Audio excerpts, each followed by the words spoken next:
Gratitude is one of the most powerful ways to transform yourself, your moment, your energy. You can transmute everything that's going on with gratitude. Gratitude will accelerate your ability to pull into your life all the things that you would love to have, all the things that you think that would be cool, your experiences, your relationships, your health, all of these different things. How many have heard my pencil story? A couple of you. Decades ago, I was homeless for a short time. I was in poverty for a very long time. And throughout it all, I was trying to work on myself. And I was going to the library, and I would go to the free lectures, and I would listen to the New Thought people and the Unitarian people and the self-help people. And more often than not, they talked about gratitude. And they would say, it's very important that you be grateful for what's going on. And I thought, yeah, right. You don't know what's going on. I am not grateful for this. I am not grateful for my life. I am not grateful for where I'm at. You bring me something to be grateful for, and I'll be grateful. And they would always say, that's the wrong, you're putting a cart before the horse. It's the wrong way. That's not how you do it. You have to practice gratitude for what you have now. You transmute your whole energy system, and then you start attracting things to match your new energy. As long as I stayed in the position of I'm unhappy, I'm miserable, I'm a victim, the world is out to get me, nobody's going to publish my work, I'm never going to get anything out there, I'm not going to make a difference in the world, I'm going to die unknown. As long as I put that energy out there, that's what I was getting back. Anybody have a pencil? Well, pen's fine. I remember taking a number 2 pencil, those yellow pencils, it says number 2. We probably had them when we were in grade school and so forth. And I looked around my room and I said, yeah, okay, let me try this gratitude crap. Let me see if I can make a difference by focusing on something. And I had a pencil. All right, pencil. And believe me, my heart was not in it. I looked at that pencil and I said, pencil. All right, that piece of lead there, I could write a grocery list, I can write a poem, I can write a song, I can write a suicide note, I can write the great American novel. I can write an award-winning play. I started to get excited. I started to see that with that piece of lead, I could write things, I could write affirmations, I can write a script, I can write visualizations. I could write pen pals before the internet and everything. I could write all kinds of things that could make a difference. And I started to feel really different. And then I turned the pencil over and I went, wow, an eraser. How brilliant is that? If I don't want to do the suicide note, well, okay, scratch that out.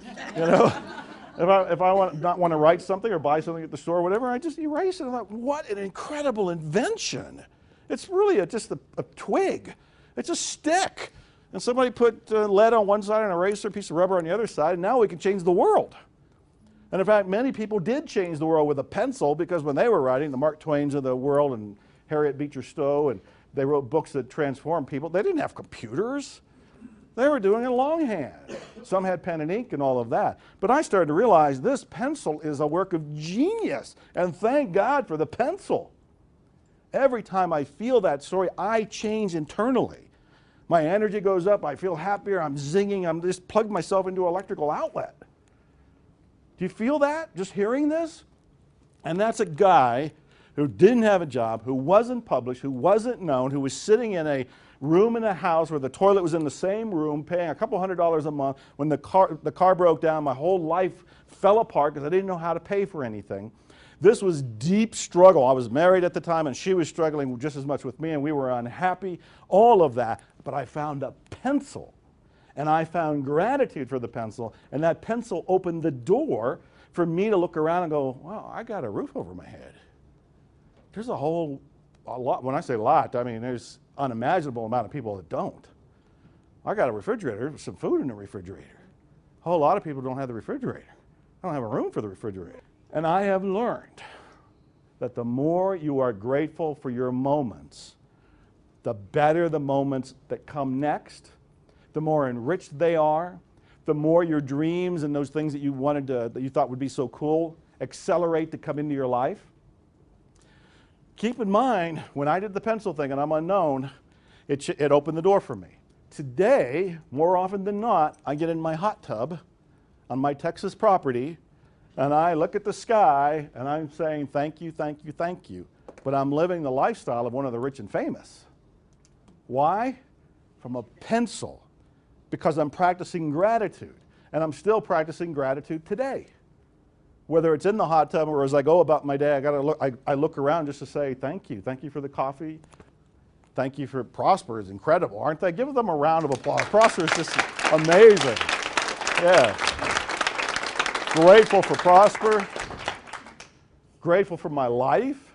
Grateful for my health. And it's just a notation in my own life. I want you to look around on your life and in this moment, and particularly in this moment. Because the more you can be in this moment and focus on something to be grateful for, even at first, like the pencil, I wasn't grateful for it. I did it as an exercise I was almost resisting completing. But the more I did that, the more I transformed. Gratitude is one of the clearing techniques. The clearer you are, the faster you manifest. Get into gratitude and your life begins to change.